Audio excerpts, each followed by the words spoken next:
Wayne, to start with, of course, the big news over the weekend, please. Can you set the scene for us as to what's happened with Everton Football Club on Friday, this point deduction? Yeah, I mean, the Premier League have given Everton the biggest punishment in Premier League history, 10-point deduction for breaching their financial rules across a 3-season period.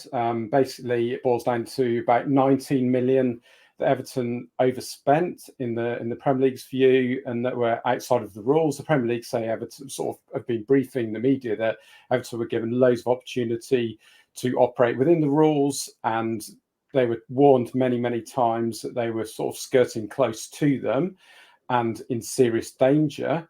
And their view is that Everton sort of continued to spend big, to continue to make massive outlays on sort of transfers over that period, and an independent commission has found them guilty of overspending, and they've been absolutely, collared at a level that no other Premier League club has before. 10-point deduction sent shockwaves across the Premier League. I mean, a lot of people were kind of saying Everton should be punished, or any Premier League club who's breached rules so clearly should be punished. But for the Premier League to actually do so, that's what's caused the surprise. Fines mean nothing, not to billionaires and to hedge funds and to private equity groups. And the Premier League have hit clubs where it hurts them the most, and that is points in the table. And it's not an overstatement to say this is one of the biggest Premier League stories ever, because not only of the ramifications for Everton, but ramifications for the other Premier League clubs who might be deemed to have also breached financial rules. And if we look at this, Paul, this was actually ruled for the 2021-22 season across that previous 3-year window. It's quite fair to say, isn't it? It's really embarrassing it's taken this long to actually finally get round to giving a points deduction for Everton. Yeah, well, that's what I was going to ask Wayne. I mean, Wayne's a lot closer to it than we are. What you just said there, Wayne, and explained it. Do you think a lot of this is because that new rule was brought in September about the speed of the penalties or whatever it is? Was it the FA or the Premier League brought in a new rule that the clubs have to be punished quicker, or that sanctions have to be, or there's a resolve of an issue quicker? Is that right? Yeah, absolutely. Yeah, they did introduce it in September, and that has come from other Premier League clubs who are pushing for swift punishments. Interestingly, Liverpool are among those who have sort of behind the scenes have been pushing for swift punishments. Those clubs like Liverpool and Arsenal who operate sort of self-sustainably, they sort of have been amazed that a club like Everton were allowed to get away with it for so long, and that's why that rule was introduced. And I think that's going to have huge ramifications. Obviously, has had for Everton already, but also for other clubs. I mean, one thing that's worth emphasising is that Everton will appeal, and have already said publicly that they're planning to appeal. And my understanding is that they are confident the points deduction will be reduced on appeal. At the moment, it's 10 points. Everton are confident, from what I'm told, and this is from sort of senior sources at the club, that could be reduced to between 3 and 6 points, which would still be a huge amount if Everton were successful in winning that, but would obviously be a big difference to 10 points, which is only sort of one bad run of results away from putting the club in the mother of all relegation battles. But Wayne, don't you think that if you give a point deduction, that should be it? I mean, it feels a bit ridiculous. You give 10 and you go, oh, the club have appealed, so actually let's give 3 back. There you go. You're now up to 7. Do you think that's a bit silly, or actually do you think that is fair for Everton to have the choice to appeal and then points to be given back? I think it's a really good point you're making. I mean, in English law, whether it's sporting law or any court of law, you have opportunity to appeal. So that's kind of sort of firmly established process. What is quite interesting is that I think there were 40,000 pieces of paperwork for this. So the level of detail required is absolutely enormous that the independent commission heard. And obviously, we'll talk a bit about the Man City case later, but they got 115 charges. So you can only imagine how much paperwork there is for that. So to then hear that appeal again, that's going to be really interesting. I mean, another thing I was heard is that Farhad Moshiri represented Everton himself at the hearing. And one thing that hasn't come out is that, a few former Everton board members, Denise Baxendale, the former secretary, and Keith Winers, former chief executive, have subsequently left the club. They both offered to appear at the hearing, represent Everton, and Moshiri turned them down. He rejected their offer. He insisted upon representing the club himself, and apparently he got absolutely slaughtered by the independent commission. That sort of Everton trying to keep that under wraps, but Moshiri did not come across well from what I'm heard.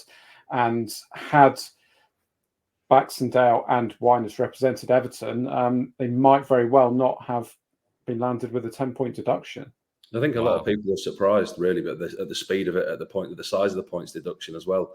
I think there's a lot to do with the independent regulator that's hanging over the potential coming into football as well. So football needed to prove that it can govern itself, if you like. I think there's an element of that coming in.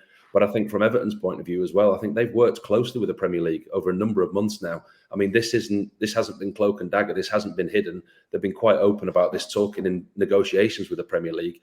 And I think Everton feel a little bit hard done to because they have been open. They have worked with the Premier League. They've left the case, and then all of a sudden Everton have turned around and gone, right, the Premier League have said, you're having a 10-point deduction. Given all that, I think that, like Wayne says, I thoroughly expect there to be an appeal. You look at the previous points deductions, what Portsmouth got for going into administration years ago. I mean, this is huge. It's a massive points deduction. On the football side of things, though, I think if there's any season you're going to get 10 points, this is the one to do it, because I think the bottom half of the Premier League is the weakest it's ever been. And I think with Sean Dyche, with the way that Everton are playing, even with 10 points, which I, like Wayne, agree, I think it will be reduced to either 3 or 6. Even with 10, I think they'll still stay up this year. That's the thing, isn't it? All the memes have come out about Sean Dyche and only going to relegation-threatened clubs, that actually he had to go to Everton, who were going to go through this process. Paul, from a player's perspective, you've started the season okay. Everton are starting to form a bit of an identity under Sean Dyche now. And as you said, bam, this happens, 10-point deduction. How will that affect players' morale? Or actually, do you think players will have known behind the scenes this has been coming for quite a while? No, I don't think players will have been aware. I mean, I think it will have come as a shock as it did to all of us. We've all known about the gross misspending at Everton, the way that money's being spent on players, the losses that they've sustained over the years, and how it's not worked with the spending that they've had. We've all been aware of that, but I don't think we all knew how quickly this points deduction could have potentially come. And from a player's point of view, they will certainly not have found anything out inside the dressing room quicker than what we were privy to.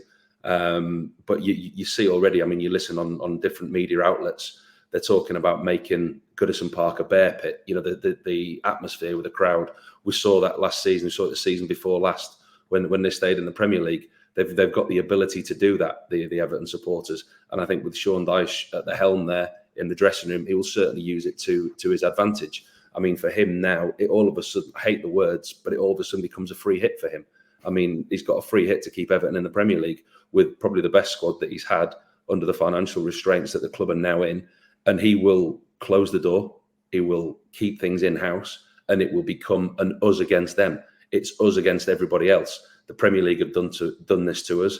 There's other teams in the Premier League. We will stick together. We will be strong, and it will be an us against them mentality for them. And it will almost work in their favour, because if Everton do stay in the Premier League this year, it will be probably his biggest managerial success.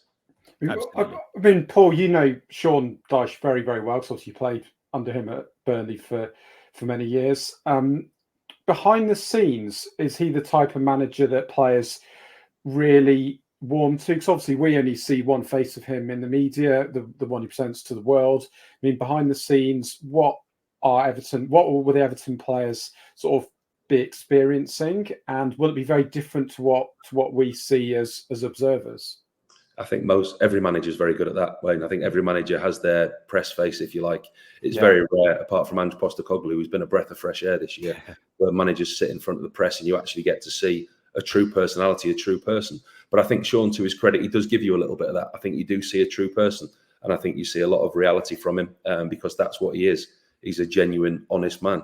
I always worked well with good man managers, whether they liked you or not, whether they were going to play you or not. Honestly, the hardest trait for any manager is to be honest, because when, you know, in any line of business, if somebody's not working to their full extent, you're going to sack them or you're going to get rid of them. It's a difficult conversation to have, but you want to be told. You want to be told up front if your face doesn't fit. And Sean was like that, whether you like it or not. He's very, very meticulous. He's very stringent in his planning on a daily basis, and players will warm to him. And this type of situation, he will really, really relish. I mean, he's, like you say, that the relegation battle he's always had at Burnley. He's always worked with a small budget. He's always been the little fish in the big pond, if you like, the one that's always tried to disrupt the hierarchy of football. He's found a way. You know, he didn't call it long ball, call it direct passes. And when Man City turn up to Burnley are not going to pass them off the park. I mean, we've seen it this season. Vincent Kompany's tried it to a certain extent. The way that they've played, they've been open, they've been exposed.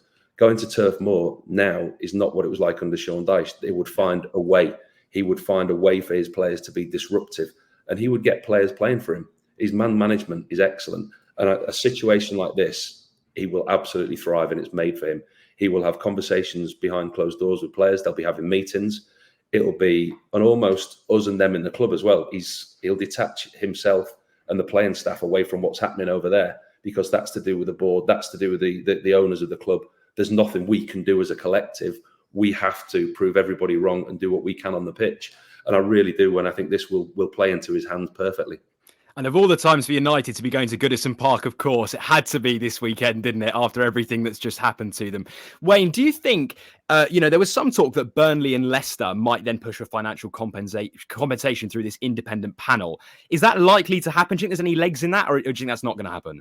I do think that there are legs in that. There's Leicester, there's Burnley, there's Southampton, Leeds United. They were relegated from the Premier League during this period, and the combined sort of legal bill, they could push forward up to 200 million between them in terms of compensation from Everton. So this is monumental. There's so many different strands to it. There's so many areas where for the media to report on, but also for Everton to be concerned about, and for other clubs to be looking at as well, because they've been quite open, those clubs have, who were relegated during these seasons, about how they were affected and how, it was distorted by Everton's spending or overspending, as the Premier League have made clear what they actually did.